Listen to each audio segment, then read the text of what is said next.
आपने वहां पे जो पढ़ा था उसको एक बार रिकेप कर लेते हैं, रिवाइज कर लेते हैं। देखिए भाई, यदि हम बात करते हैं संकरण की बात करते हैं तो ध्यान दीजिएगा, sp3 संकरण होगा, sp2 होगा और sp होगा। क्या बोला मैंने? sp3 संकरण होगा, sp2 होगा और sp होगा। अच्छा, आप मुझे एक बात बताओ, जो यहाँ पे संकरण होता है वो किससे निकल के आता है? तो आप बोलेंगे सर स्टेरिंग नंबर से। ठीक है, किससे निकल के आता है? Steering number. स्टेरिंग नंबर क्या होता है? Sigma plus lone pair. क्या इतनी बात क्लियर है क्या? ठीक है, यही था। अच्छा, स्टेरिंग नंबर यदि आपका 4 है तो आपका जो संकरण है वो क्या निकल के आएगा? sp3 निकल के आएगा। अच्छा, यदि ये 3 है तो कितना आएगा? sp2 आएगा। अच्छा, मान लीजिए ये कभी 2 हो जाए तो ये कितना आ जाएगा? sp संकरण आपका आ जाएगा। ठीक है।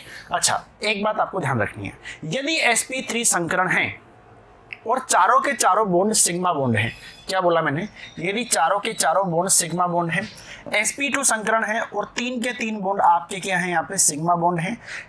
sp संकरण है और 2 के 2 बॉन्ड आपके क्या है? सिग्मा बॉन्ड हैं। तो वहां पे आपको कुछ इस प्रकार की आकृतियां देखने को मिलेगी। यदि sp3 संकरण है, चारों सिग्मा बंद हैं, sp2 संकरण है, 3 सिग्मा बंद हैं, sp संकरण है तो यहाँ पे 2 सिग्मा बंद हैं, तो आपको आकृतियां कुछ इस प्रकार की देखने को मिलती है। चतुष्फलकीय, टेट्राहेड्रल, समतल त्रिभुजीय, ठीक है, ट्राइगोनल प्लेनर, और उसके बाद में रेखीय यानी कि लीनियर। ठीक है, तो ये स्टैंडर्ड रिजल्ट हैं, इनको आपको ध्यान रखना है थोड़ा सा। ठीक है, इस बातों पे थोड़ा सा गौर करना कि ये मैंने यहाँ पे क्या लिखा हुआ है। यदि sp3 संकरण है और उसमें sp3 संकरण में यदि स्टेरिंग नंबर जो है वो 4 सिग्मा बॉन्ड को ही देखने पे मिल रहा है, तो वहां पे आपकी जो आकृति होने वाली है चतुष्फलकीय, क्योंकि लोन पेयर यहाँ पे है नहीं। ठीक है, और जो यहाँ पे आकृति पे विशेष जिम्मेदारी जो होती है वो किसकी होती है? लोन पेयर की होती है। इतना आपने पढ़ा था पहले भी। ठीक है। अच्छा, sp2 है तो 3 सिग्मा, sp है तो देखिए, इन बातों का आप थोड़ा सा ध्यान रखो। अच्छा, एक बात करते हैं यहाँ पे, ध्यान से समझो।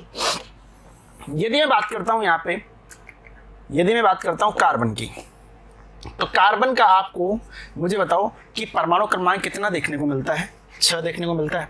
अच्छा, आप एक काम करो, इसका एक बार इलेक्ट्रॉनिक कॉन्फ़िगरेशन लिख के देखो, वीडियो को पॉज करो। इलेक्ट्रॉनिक कॉन्फ़िगरेशन यानी कि इलेक्ट्रॉनिक विन्यास आप लिखेंगे, उसके बाद में आप पाएंगे क्या? 1s2, 2s2, 2p कितना आना चाहिए? 2 यहाँ आ गए, 2 इलेक्ट्रॉन यहाँ आ गए, 2p2 आना चाहिए या नहीं आना चाहिए? बोलेंगे भाई सभी। ठीक है। अच्छा, यदि मैं बाहर वाले शेल की बात करता हूँ, यहाँ पे देखो 2s की बात हो रही है, तो s में कितने? 1 डब्बा। p में कितने आते हैं? तो आप बोलेंगे सर 3 डब्बे आते हैं, इस तरह से। अच्छा, s में 2 इलेक्ट्रॉन है तो 2 इलेक्ट्रॉन को अपन इस तरह से भरेंगे यहाँ पे कुछ इस प्रकार से।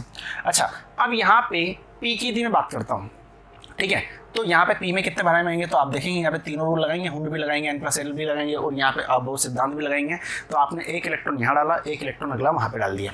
ठीक है। अच्छा, आप मुझे एक बात यहाँ पे देख करके बताओ, ये जो स्टेट है यहाँ पे, ये स्टेट कौन सी है इसकी? तो आपको पता है अच्छे से, ये सब चीज़ें हमने जान रखी है ना।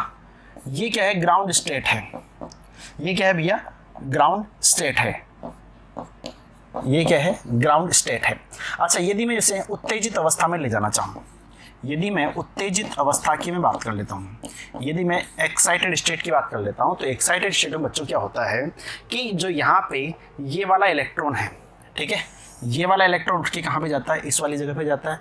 अब जैसे ही ये वाला इलेक्ट्रॉन यहाँ पे उठ करके इस वाली जगह पे गया, तो मुझे बताओ यहाँ पे इस वाली जगह पे कितने इलेक्ट्रॉन रहेंगे? 1 रहेंगे। और इन तीनों जगह पे क्या हो जाएगा? 1-1 इलेक्ट्रॉन यहाँ पे आ जाएगा। ठीक है। अच्छा, अब आपने क्या पढ़ा था? एक थ्योरी आपको याद आ रही होगी कि सर जब भी हम बात करते हैं यहाँ बॉन्ड की, ठीक है, तो जितने अयुग्मित इलेक्ट्रॉन होंगे उतने ही बॉन्ड बनाएगा। आप मुझे बताओ उत्तेजित अवस्था में अयुग्मित इलेक्ट्रॉन कितने हैं? ठीक है, जो पेयर नहीं बना रहे हैं, जो यहाँ पे युग्म नहीं कर रहे हैं, तो आप देखिए 1 2 3 4। लेकिन यदि ग्राउंड स्टेट में देखा जाता तो यहाँ पे 2 ही थे, तो ये 4 बना सकता है। और 4 में तो आपको पता है, अच्छे से याद आ रहा होगा, CH4 मीथेन की हम बात करते थे। ठीक है, तो देखिएगा भाई, यदि मैं बात करता हूँ यहाँ पे sp3 संकरण की, तो आधे अवस्था में यानी कि यदि हम बात करते हैं ग्राउंड स्टेट की, तो वहाँ पे आपको कुछ इस प्रकार का विन्यास प्राप्त होता है। लेकिन यदि मैं बात करता हूँ यहाँ पे उत्तेजित अवस्था की, तो आपको यहाँ पे विन्यास क्या प्राप्त हो गया? तो आप बोलेंगे सर 1 इलेक्ट्रॉन यहाँ पे चला गया, तो p के पास में कितने आ गए? 3 आ गए। तो अब यहाँ पे जो विन्यास होगा वो क्या होगा? 1s2। तो वैसा का वैसा हम 2 की बात करेंगे तो 2s1 और यहाँ पे 2p3 आपका हो जाएगा। ठीक है, ये क्या होगा आपका ग्राउंड स्टेट में? ग्राउंड स्टेट में इलेक्ट्रॉनिक विन्यास होगा जो कि आपको इस प्रकार से होगा। और यहाँ पे उत्तेजित अवस्था में भरना चाहोगे इलेक्ट्रॉन, एक भरा, एक यहाँ डाला, ये S का है, ये P का है, P में कितने हैं 3 है, तो ये 3 यहाँ पे इस तरह से डाल दो। और इसका यदि बनाना चाहो तो इसका किस तरह से बनाएंगे, ऊपर आधी अवस्था का, ये देखो एक इलेक्ट्रॉन ऐसे, एक ऐसे, फिर 3 डब्बे करेंगे यहाँ पे, एक यहाँ पे किया, एक यहाँ पे किया, और यहाँ पे काम खत्म हो गया। तो आप देख पा रहे हैं S में कितने हैं, यहाँ पे 2 हैं, P में भी कितने हैं 2 हैं। लेकिन उत्तेजित अवस्था में जैसे ही हम गए तो वहाँ पे हमें क्या मिल गया, यहाँ पे 4 अयुग्मित इलेक्ट्रॉन मिल गए। क्यों? क्योंकि जो S वाला है, जो 2s वाला है, जो इलेक्ट्रॉन है वो जंप करके कहाँ चला गया, 2p में चला गया।